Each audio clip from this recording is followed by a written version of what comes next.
Is it possible to buy a used laptop and turn it into a workstation? Follow along because in this video I'll be doing just that. Hello everyone, welcome to the channel. My name is Samuel and this is my channel about technology. In this video I'll be showing you how I bought a laptop for £180 and how I will turn it into a workstation. So here I have the laptop. I've just received it today. As I said, it was £180 including shipping.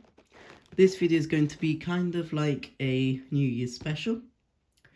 This is the listing of the laptop, and as you can see, it was listed for just £180, which I think is a steal. It is a HP EliteBook 830G7, and in comparison, this is what you could get for £31 less.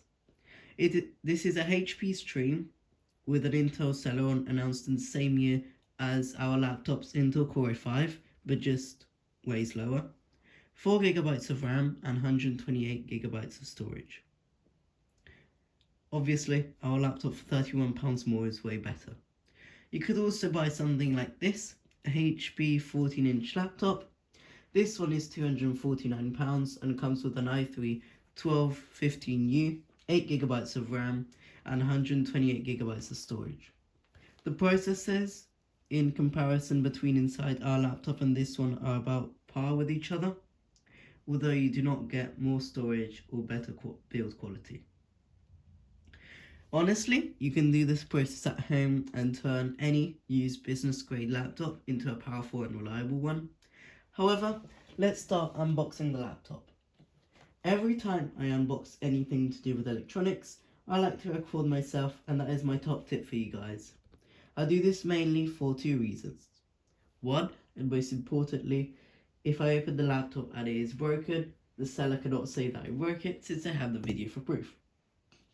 I buy all of my used tech items from eBay just because eBay has a money back guarantee which gives you peace of mind. And two, it's fun. So let's start unboxing. At first, I can see that the laptop is packaged quite well, so I'll just start slowly unboxing it.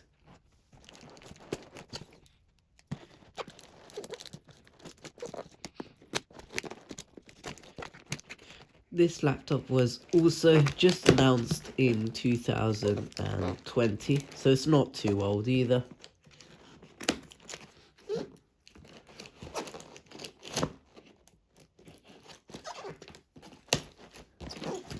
That side's open.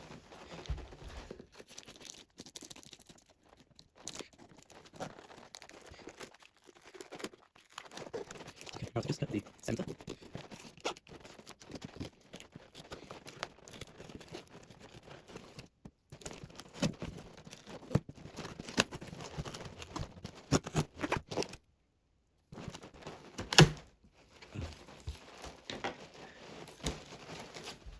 So, starting to open. Well, I ruined the box here, but never mind. Oh, this seller packaged the laptop incredibly well, as I can see. So, these are like the styrofoam packaging materials that you can buy, and it prevents your laptop from getting hit. And I think that, let's just, okay, so this is going to make a mess, but never mind.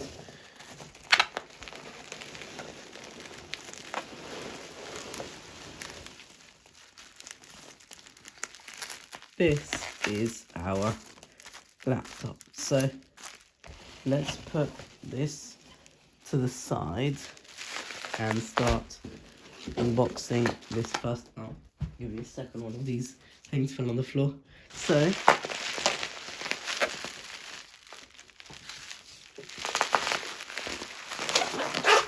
where is the opening? It is here. Okay. So let's just, I'll just rip it off.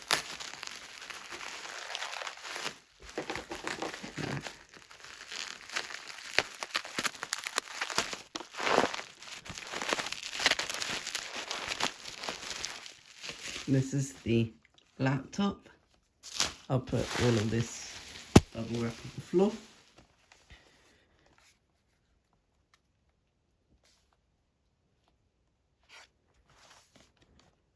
This is in such great condition. I have not seen any scratches so far. And let's just open it and see. Well, it does need a bit of cleaning, but I don't see any major flaws with it. However, before we do anything, let's firstly do a boot test. So the keyboard light power is on. HP sure starts.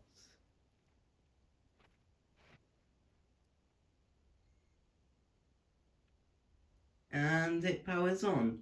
So I'll obviously be resetting this laptop. I see that there is already a local account on here, which is quite handy. But I will obviously be doing a factory reset on this. So let's just shut it down for a second and see what else came in the box. So close this and put it to the side. I have to say, this is quite a nice and cute little laptop. It feels quite nice. It says eLightBook on the back. Actually, a bit about the laptop. Here on this side we have a Kensington lock, 2 USB 3 ports and a headphone jack, as well as a card reader.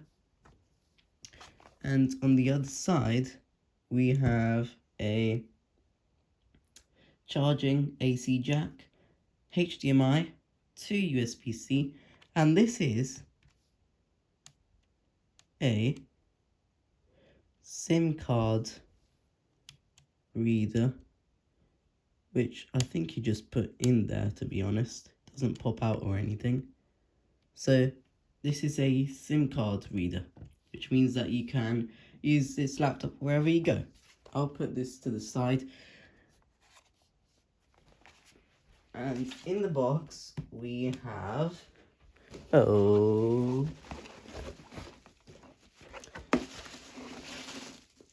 we have the brick. However, I need the cable itself. So this is the jack that plugs into the laptop. And this is the cable which attaches to the brick.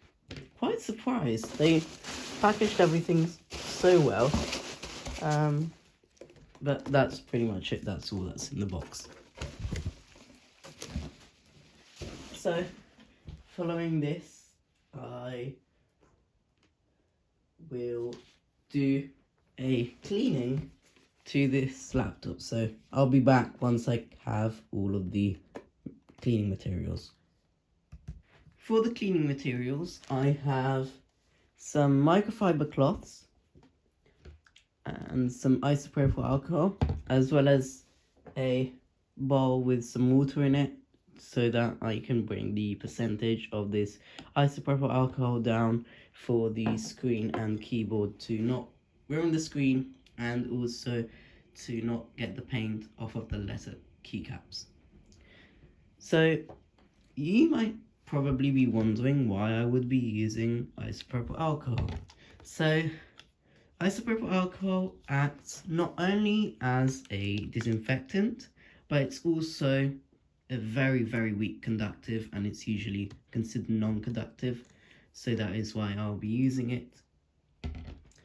So I'll start by doing the exterior. So I'll just get one microfiber cloth and I'll be putting some isopropyl alcohol on it.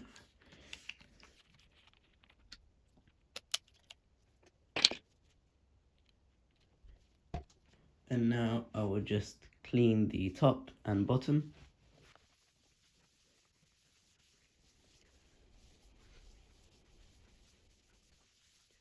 Moving to the bottom.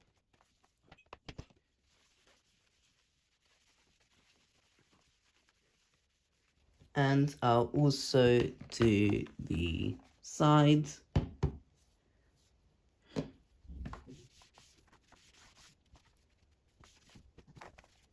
You might not be able to see the alcohol on it, but I assure you that it is there. It's just that you don't want your cloth to be soaking in alcohol, because obviously you're just putting unnecessary liquid in a laptop for no reason. We're supposed to be cleaning it, not drowning it. So I'll do this side as well, and the front. Moving on to inside the laptop, this is where I'm going to be changing cloth. So I'll put this one to the side. I'll open this, and I will be using this cloth instead. There are a few crumbs on the screen, I'm not sure if you can see, but there's one right there, right here. I'll just be doing a deep clean. So with this bowl of water, I'll be putting some isopropyl alcohol in it so that I can bring the percentage down. So I'll just add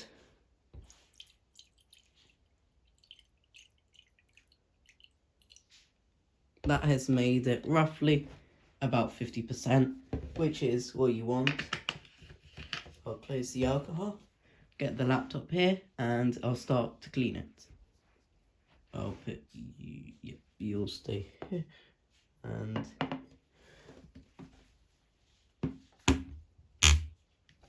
okay, so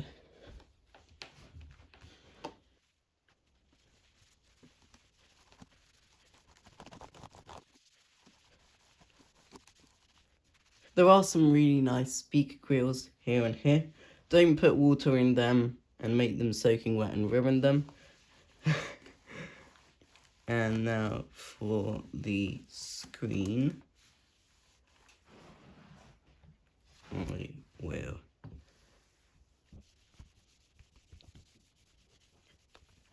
and use the opposite side to dry it all. This laptop also has a quite nice fingerprint reader over here, if you haven't seen yet, which is obviously going to be quite useful. And I'm just waiting for it to dry, and then I will power it on. The upgrades that I will be doing to this laptop, since it has 8GB of RAM and 256GB of storage already, I will just be upgrading the storage from a meager 8GB to a plentiful 24. So that will make this laptop much better and probably quicker and better for more intensive tasks. I'll also be cleaning the power adapter and everything else off camera, because it's just not necessary to do here. And I will be upgrading the RAM when it arrives, because unfortunately I can't make it appear. So I will magically reappear back when the RAM arrives. But until then, I will just reset the laptop. So, see you soon. Okay, so I now have the RAM. It arrived a few days ago. And what I'll be doing is I'll be making this number up here go from a measly 8 to either 24 or 20GB. I'm not sure about it because the manufacturer says that the slots used should be only 1, but then here in Task Manager it says that 2 out of 2 are being used. So if that is the case, I would just have to take, my assumption is that it's going to be 2 4GB sticks. So I'll just take one of them out and put the 16GB stick in. Otherwise, if just one of them are occupied, I'll just put the 16GB stick and it will be 24GB. This is how the stick looks. It is 3200 megahertz, and so I've already discharged the battery. It is at 20%, so it's anything below 25% is what I recommend for doing repairs. So all I'll be doing now is just turning it off. No, turn it off, and I'll flip it on its back, and we're going to start with the 5 screws on the back, hoping that there's not any hidden screws like last time. So these, I'm not sure what they are, they seem quite straightforward screws. Yeah, here it is. So I already have my magnetic project mat here, so I'll be putting the screws up here just so I don't lose them. I'll just draw out the back cover, and there's one screw here, one screw here, another one here, another one here, another one here. It doesn't have to be perfect, I'm just labeling where the screws go, and I'll just snap them onto there. So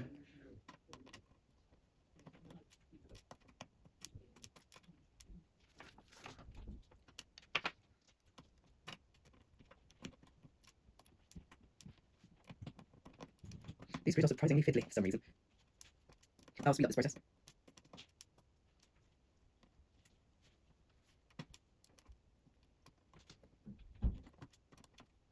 Or maybe it's one of those screws that just stay on the back lid, so that is the case. Yeah, this one doesn't come up either, maybe it's just a tough screw.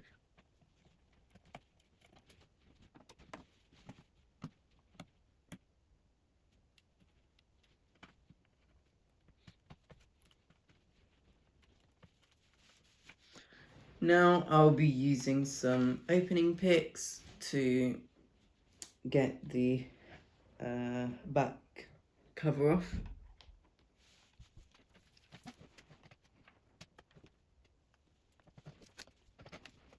Okay, so that is now snapped out. I'll just start working from this side then.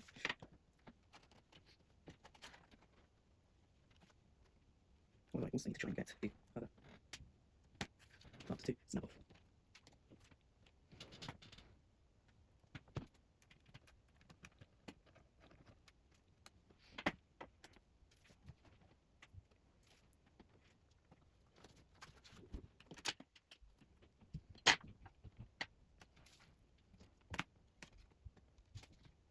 I feel like there might be some hidden screws underneath here, so I'm just going to try and see if there actually are any.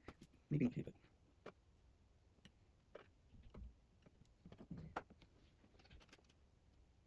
because I don't understand why this bit just snapped off fine, the rest is just refusing not to.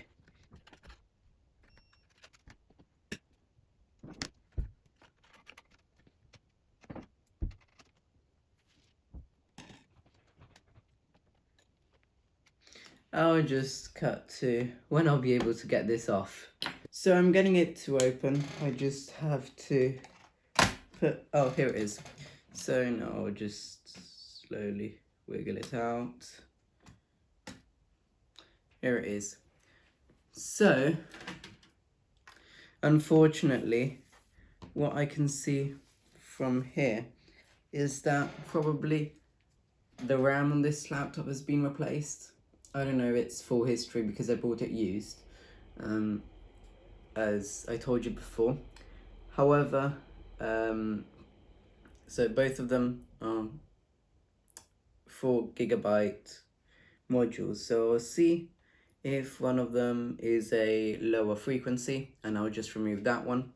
There is also some dust for some reason on the CPU cooler. I can't see, I'm not sure if you can see it, and I'll probably see if I can remove that.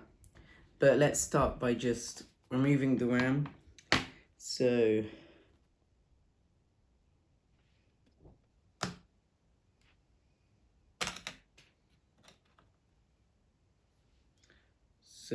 this is 4 gigabytes, 266. And this, I suspect, should either be the same. They're actually different. Surprisingly, the person who replaced them chose different brands. So this one is from M something, and then this one is from SK Hynix. However, this M something RAM looks slightly more promising, and it's 266 instead of 2400. So I'll be keeping this one, and I'll slot in here our 3200 megahertz stick. So I'll just put this right back, and then here for the unboxing,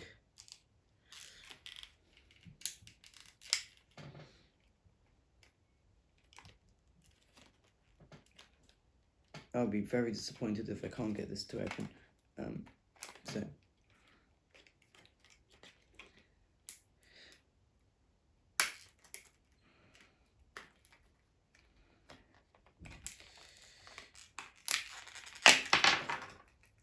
So here it is. It's a Crucial stick, and I'll just be slotting it in like they did here. It goes the other way around.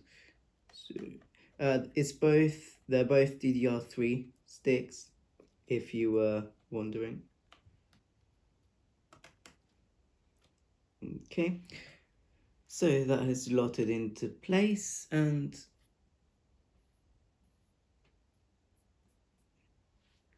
I'll just see if I can remove this dust the best I can.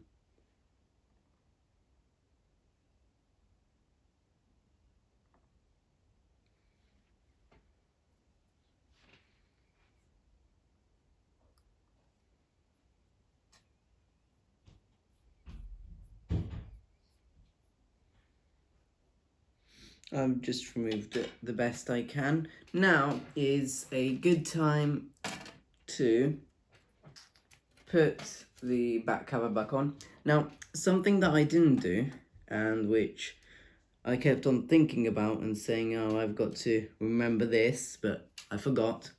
You should disconnect the battery before doing any repair. I haven't done that because I forgot. I like how this laptop is very upgradable though.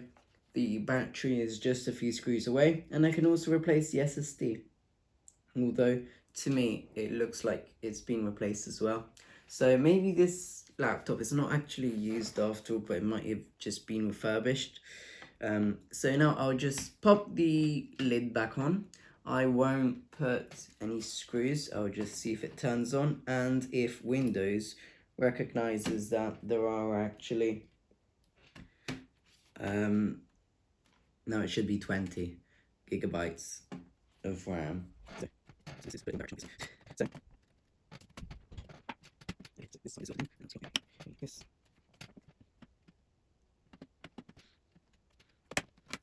Let's see if these screws actually come off. But no, the screws seem like they're somehow part of the casing, but I just have to align them correctly. Maybe I'll do the front first, and that'll be everything else easier. The clips again, and now, before I do anything else, I'll just see if it actually turns on and boots, which that will not be a problem since I forgot to disconnect the battery.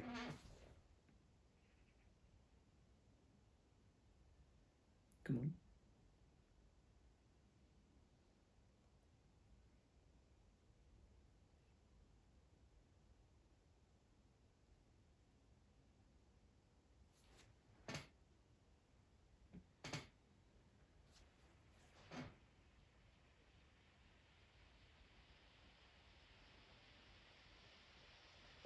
and it's turned on. Post configuration, the system memory is different. Yeah, remove it from the system. Please enter. We'll record the new configuration. Enter.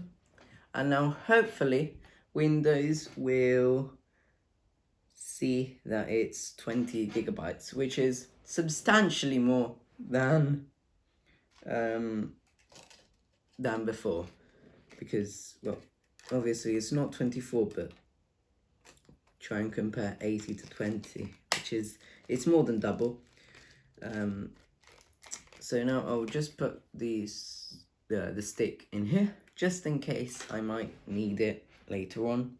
And does it boot? So it's in Windows. You're not seeing my password though, so